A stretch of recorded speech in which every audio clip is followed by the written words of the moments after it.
어느 초등학교 아이들에게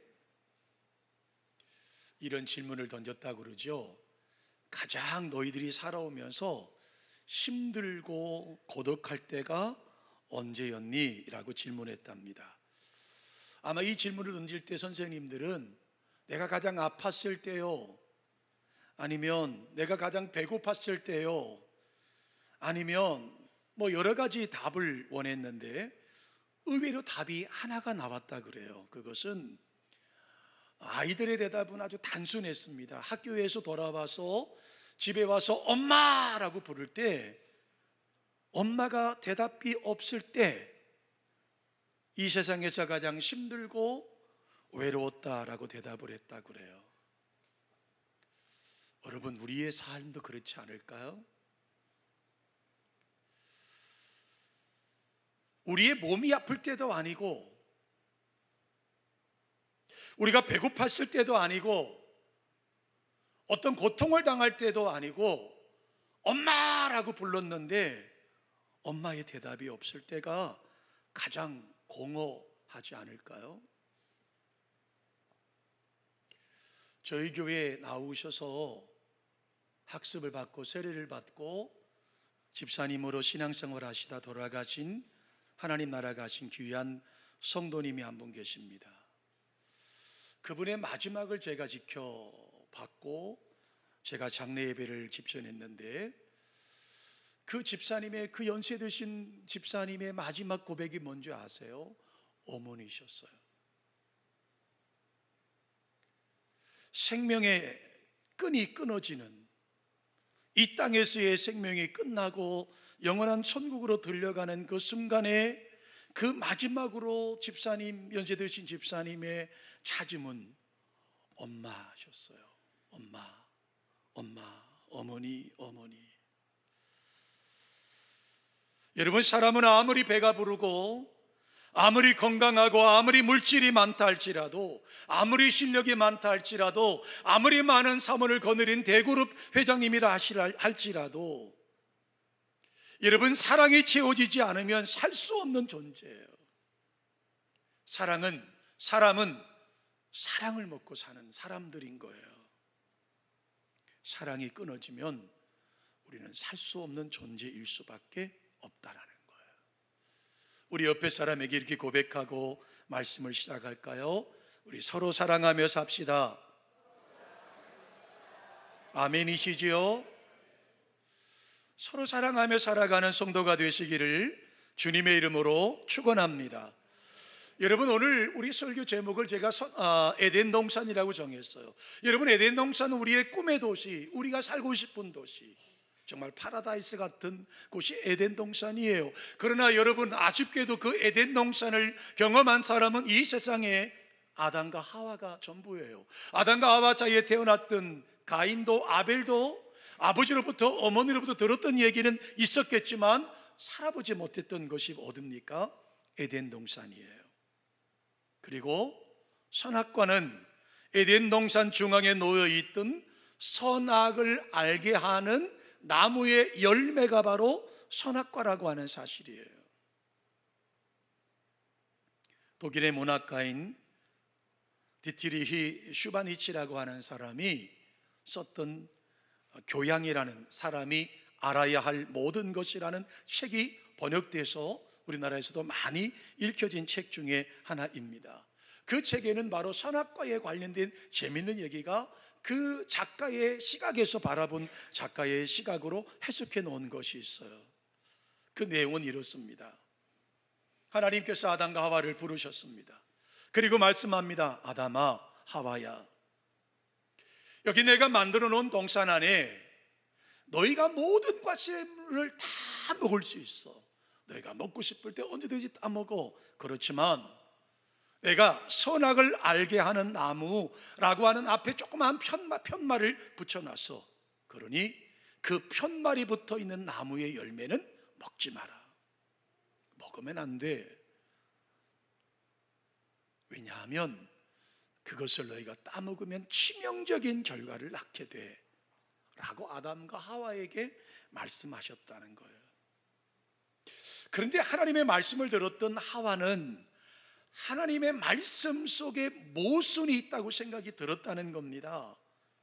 선악을 구별할 수 있다는 것 자체가 악하면 이 말은 논리적으로 모순이 있다고 하와가 생각이 됐다는 거예요. 근데 남편하고 상의가 할 수 없어서 나름 지혜롭다고 생각했던 뱀을 찾아가서 뱀에게 이 하나님께서 우리에게 말씀하신 것을 이야기했다는 것이죠. 그 이야기를 다 듣고 있던 뱀이 하와에게 이렇게 이야기하더라는 겁니다. 하와야, 내가 듣기론 말이야, 하나님께서 너희에게 선악과를 따먹지 말라고 하신 그 금지 명령은 내 생각은 반민주적인 것 같아.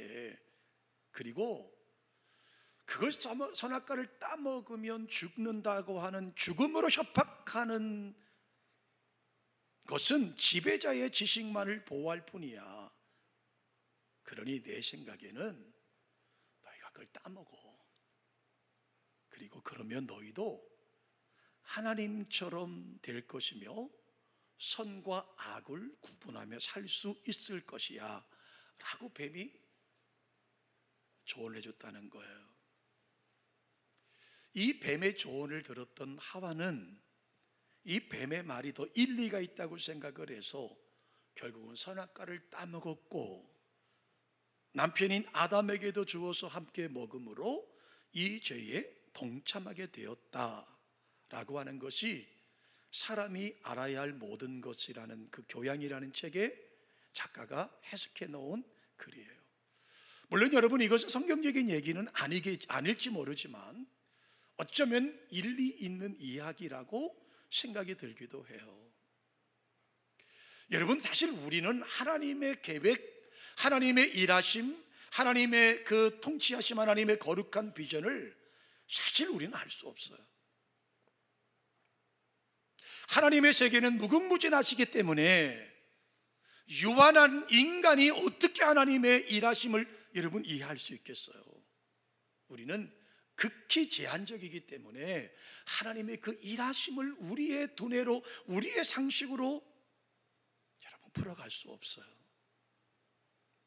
그래서 사실 우리는 하나님의 일하심에 왜라고 하는 질문을 던지기 이전에 그분의 신실하심을 믿고 그분의 말씀대로 순종하며 사는 것이 우리 그리스도인의 삶이라고 하는 거예요. 왜요? 우리는 하나님의 뜻하심을 다 모르니까요. 단지 하나님께서 하나님이 어떤 분이신지를 제한적으로 우리에게 알려주셨는데 그것이 뭐예요? 성경입니다. 성경이에요.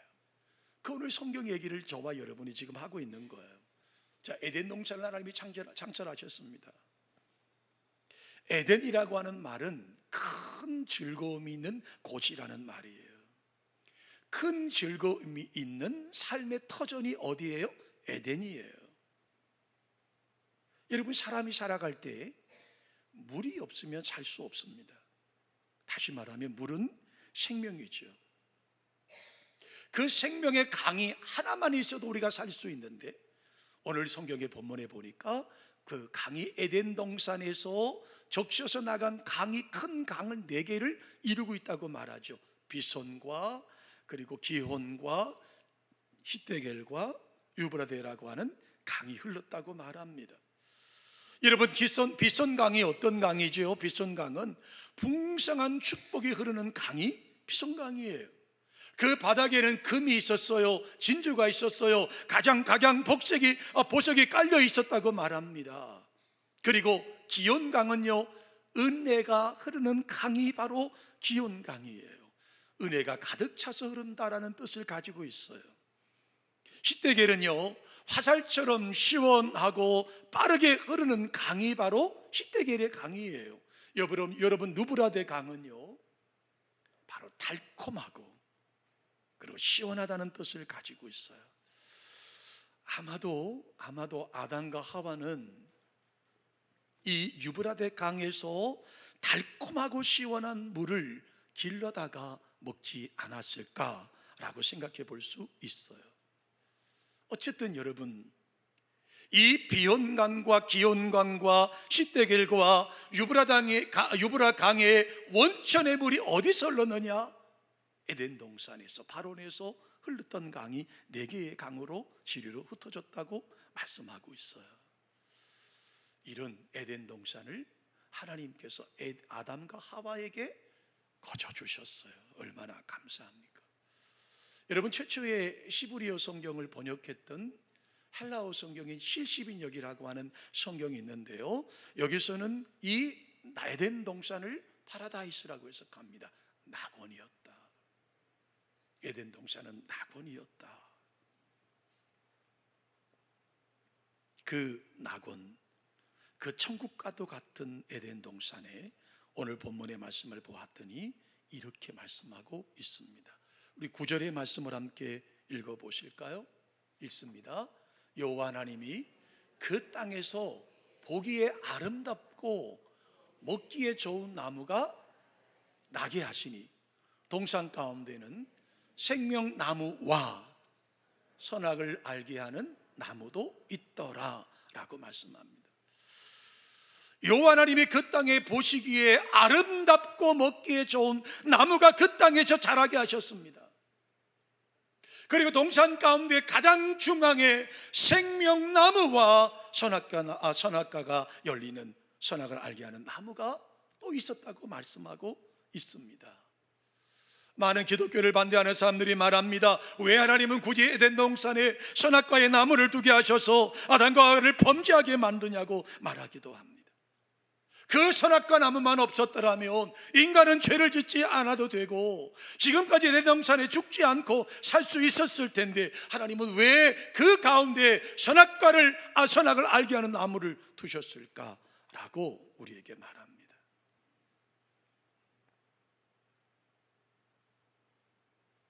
그래서 사람들은 말하죠. 인간으로 범죄하도록 한 그 하나님은 선한 하나님이 아니시라고 말합니다. 여러분 어떻게 생각하십니까? 여러분 읽으셨던 본문 9절의 말씀해 보십시오. 생명나무가 있었고 그 다음에 선악을 알게 하는 나무도 거기에 있었어요. 뿐만 아니라 여러분, 각종의 가장 맛있고 아름답고 먹기에 좋은 나무가 그 선악과 에덴 동산 안에 풍성하게 있었다고 말씀하고 있어요. 우리가 놓치기 쉬웠던 한 구절이 있습니다. 바로 에덴 동산의 가장 중앙에 생명나무가 있었다고 말합니다. 선악을 알게 하는 나무보다 먼저 성경은 생명나무를 우리 가운데 말씀하고 있다는 거예요. 이 말은 뭐예요? 에덴 동산의 모든 생명의 근원이 바로 여기서 출발한다고 말씀하고 있습니다. 에덴 동산에 창조됐던 아담과 하와는 그 에덴 동산 한가운데 있는 생명나무의 열매를 먹어야만 영원한 생명을 소유할 수 있다고 말씀하고 있는 거예요. 에덴 동산은요, 죽음의 땅이 아니에요. 에덴 동산은요, 고통의 땅이 아닙니다. 에덴 동산은요, 생명의 동산이고 거기는 죽음이 없어요. 에덴 동산은 생명력이 넘치는 동산이라고 말씀하고 있어요. 왜요? 2가지의 이유를 찾아볼 수 있어요. 첫 번째는 에덴 동산에 생명나무가 있었다고 말씀합니다. 그 생명나무의 과실을 우린 정확히 알 수 없지만 그 생명나무의 과실을 먹는 자는 영원히 죽지 않는다고 성경은 말씀하고 있지 않습니까? 하나님 마음을 우리는 여기서 잃지 않을까요? 여러분, 하나님은 우리를 죽기를 원치 않으셨어요. 우리의 늙어감과 질병과 고통과 아픔과 헤어짐을 원하지 않으셨어요. 그래서 생명나무, 에덴 동산 가장 중앙에 생명나무가 자라게 하셨고 그 생명나무의 과실을 먹는 자마다 영원히 살 수 있도록 하나님께서 만들어 놓으셨어요. 하나님 그렇게 생명을, 우리에게 영원한 생명을 주시기를 원하신 하나님이셨어요. 그런데 그만 우리가 아는 바와 마찬가지로 그 생명나무의 옆에 있던 선악과를 아담과 하와가 먹어버리고 말았고 결국은 생명이 흐르는 그 땅에서 그들은 쫓겨나는 신세가 시작되었다라고 하는 것이죠. 두 번째로 에덴 동산이 생명의 동산이라고 하는 이유는 그 에덴 동산에 생명의 강이 흘러가고 있다라고 하는 거예요. 10절 이하의 말씀을 보시면 에덴 동산에 시작된 강이 동산을 적시고 거기서부터 넷으로 갈라져 온 세상에 흘러 넘쳤다고 말씀합니다. 에덴 동산을 적셨다. 에덴 동산을 적실 뿐만 아니고 거기서부터 넷으로 갈라져서 온 세상에 흘러 넘쳤다라고 성경은 말씀하고 있습니다. 여러분, 예전이나 지금이나 생명은 물을 통해서 여러분 보존되지 않습니까? 그래서 곧 물은 우리의 생명줄입니다. 에덴 동산에서 강물이 시작되었다라고 하는 것은 에덴 동산으로부터 세상의 생명이 시작되었다는 것을 말씀하고 있지 않을까요? 여러분, 우리가 세계 역사를 보더라도 인간이 모여 살면서 문명을 일구었던 곳에는 언제나 물이 있었습니다. 큰 강이 있는 곳에서 문명이 탄생했다고 말하지 않습니까? 여러분, 세계 역사에서 중요하게 언급되고 있는 세계 4대 문명이 있지 않습니까? 다 큰 강으로부터 출발했습니다. 여러분, 나일강에서 이집트 문명이 출발했습니다. 유프라테스 강에서 메소포타미아 문명이 발현됐습니다. 인더스 강에서 인도 문명이 발현되었고요. 황하강에서 중국의 황하 문명이 발생했습니다. 왜 큰 강 옆에서 문명이 발생했을까요? 곧 물이 우리 삶의 생명이기 때문에 그렇습니다. 여러분, 에덴 동산에서 물이 흘러 넘쳤어요. 에덴 동산을 적셨습니다. 그 에덴 동산을 흘러 넘쳤던 물을 적셨던 그 물이 다시 네 개의 강물이 시작되었습니다. 네 강물의 근원지가 바로 에덴 동산이었다라고 하는 것이에요. 이것은 에덴 동산이 생명의 동산이었음을 우리 가운데 말씀하고 있습니다. 생명의 동산인 바로 그 에덴 동산 한가운데 생명나무가 서 있고, 그 생명나무는 하나님의 주인 되심과 임재를 상징해 주고 있습니다. 에덴 동산에 생명의 나무가 있다라고 하는 것은 그 에덴 동산의 주인이 하나님이시고, 그 에덴 동산에 생명나무가 있다라고 하는 것은 바로 그 에덴 동산 주인인 하나님께서 임재해 계신다라고 하는 상징을 우리 가운데 보여주고 있습니다. 사랑하는 드림 가족 여러분, 하나님이 계신 곳에 생명이 있는 줄로 믿습니다. 하나님이 계신 곳에 생명이 있습니다. 하나님을 떠난 곳에는 죽음과 고통과 아픔만이 있을 뿐입니다. 하나님께서는 하나님을 떠나 죄악 가운데서 죽어가는 인생들에게 그 첫사랑인 생명을 주기 위해서 독생자 예수 그리스도를 보내셨습니다. 우리가 잘 아시는 요한복음 3장 16절 말씀을 우리 한번 화면 보시면서 한 목소리를 읽어보실까요? 하나님이 세상을 이처럼 사랑하사 독생자를 주셨으니 이는 그를 믿는 자마다 멸망하지 않고 영생을 얻게 하려 하심이라. 할렐루야. 여러분 보십시오. 하나님이 세상을 사랑하셨어요. 당신의 마지막 하나 남아있는 독생자 예수를 이 땅에 보내셨어요. 왜요? 이는 저를 믿는 자마다 멸망하지 않고, 멸망하기를 원치 않으시다고요. 영생을 얻게 하려 하심이라고 말씀하고 있어요. 하나님은 여러분 우리에게 생명 주시기를 원하시는 분이십니다. 뿐만 아니라 그 생명 속에서 이 땅에서 풍성함을 누리기를 하나님은 원하십니다. 예수님께서 이 땅에 오신 목적을 요한복음 10장 10절에 이렇게 말씀하고 있습니다. 내가 온 것은 양으로 생명을 얻게 하고 더 풍성하게 하려는 것이라고 말씀합니다. 무엇을요? 생명을 얻게 하고 그리고 더 풍성하게 얻게 하려는 것이라고 예수님의 오신 목적을 말씀해 주고 있습니다. 그러므로 여러분, 하나님을 떠나서는 생명을 보존받을 수가 없습니다. 하나님을 떠나서는 생명을 보장받을 수가 없습니다. 하나님께서 우리에게 주신 독생자 예수 그리스도 외에는 우리에게 영원한 생명을 주실 수 있는 분은 이 땅에 어디에도 없습니다. 그리고 우리 주님은 우리에게 넘치는 생명력을 가지고 풍성한 삶을 살기를 원하시는 분이 하나님이신 줄로 믿습니다. 두 번째로 본문이 우리 에덴 동산이 우리에게 주시는 메시지는 뭘까요? 하나님 아버지의 마음이 뭘까요? 하나님 아버지는 이 말씀을 통해서 우리에게 무엇을 말씀하고 싶으실까요? 그것은 이 에덴 동산을 통해서 말씀하고 있는 메시지는요, 생명나무가 에덴 동산의 가운데 있었다라고 하는 것은 하나님께서 우리의 삶 한가운데 계시기를 원하신다는 뜻이 아닐까요? 하나님은 우리의 아웃사이드에 계신 것이 아니라, 우리의 주변에 서성거리시는 분이 아니라, 하나님은 우리 삶의 중앙에 계셔서, 우리 삶의 중심에 계셔서 우리를 늘 그 중앙에서, 중심에서 만나기를 원하신다는 말씀이 아닐까요? 생명나무가 에덴 동산 중앙에 있었다는 것은 하나님이 거기 계셨다는 말씀이라면, 하나님은 늘 그 동산 중앙에서 아담과 하와와 우리를 만나기를 원하셨던 건 아닐까요? 창세기 3장에 보면 아담과 하와는 결국 선악과를 따먹습니다. 범죄합니다.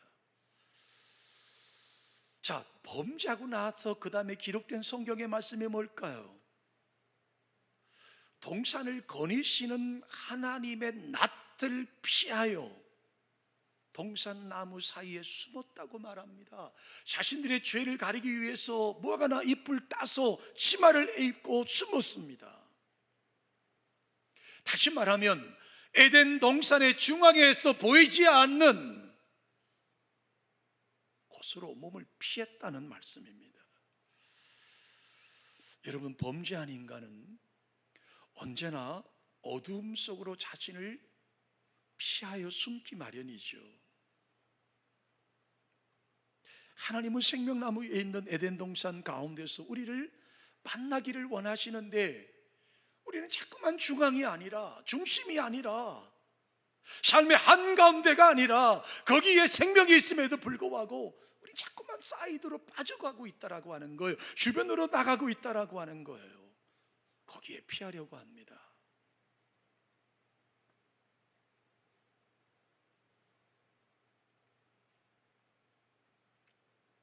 사랑하는 성도 여러분, 우리가 하나님의 낯을 피할 수 있을까요? 그 하나님의 거룩하신 그분 앞에 피할 수 있을까요?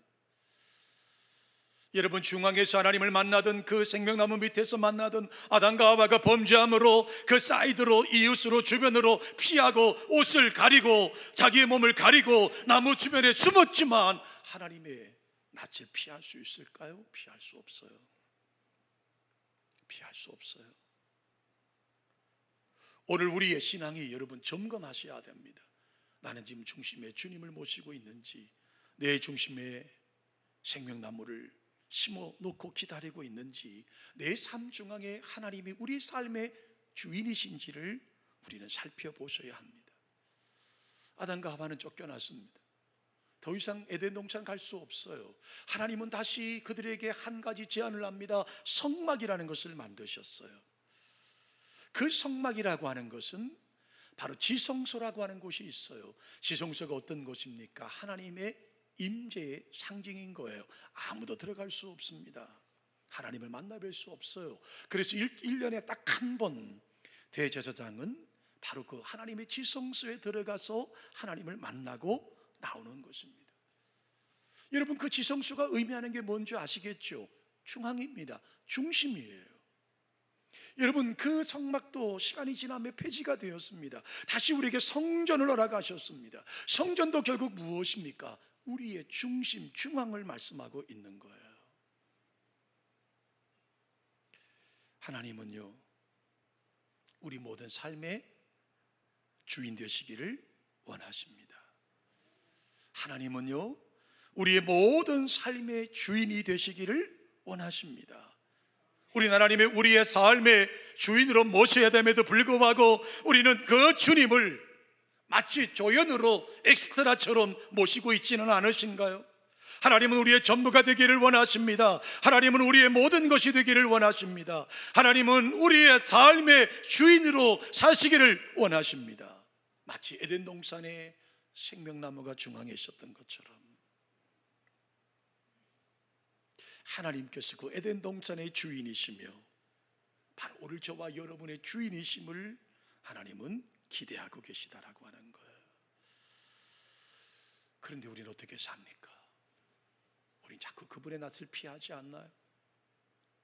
그분께서 부르심에도 우리는 치마를 입고 나무 뒤에 숨어 있질 않나요? 중심의 주님께서 우리를 기다리고 계심에도 불구하고 우리는 자꾸 변두리로 빠져가고 있질 않나요? 우리의 신앙의 주님이 우리의 주인 되셔야 됨에도 불구하고 우리는 그렇게 하고 살고 있지 않은가요? 우리의 삶을 돌이켜 보셔야 된다라고 하는 사실이죠. 저는 오늘 에덴 동산의 말씀을 준비하면서 소망합니다. 저와 여러분의 삶이 우리의 삶의 중심에 예수 그리스도가 중심되는 은혜가 있기를 주님의 이름으로 축원합니다. 그분의 통치를 받고 그분의 비전 속에 살아가는 저와 여러분 되시기를 주님의 이름으로 축원합니다. 아멘. 그분이 나의 삶의 주인이시고 그분의 명령 따라 순종하시고 그분의 삶에 우리의 가슴에 모셔서 우리의 중심에 우리의 가장 중앙에 예수 그리스도 생명의 나무를 모시고 그 생명수 과일을 따먹으며 영원한 삶을 누리는 저와 여러분 되시기를 주님의 이름으로 축원합니다. 고마우신 하나님, 내 삶의 주인 되시고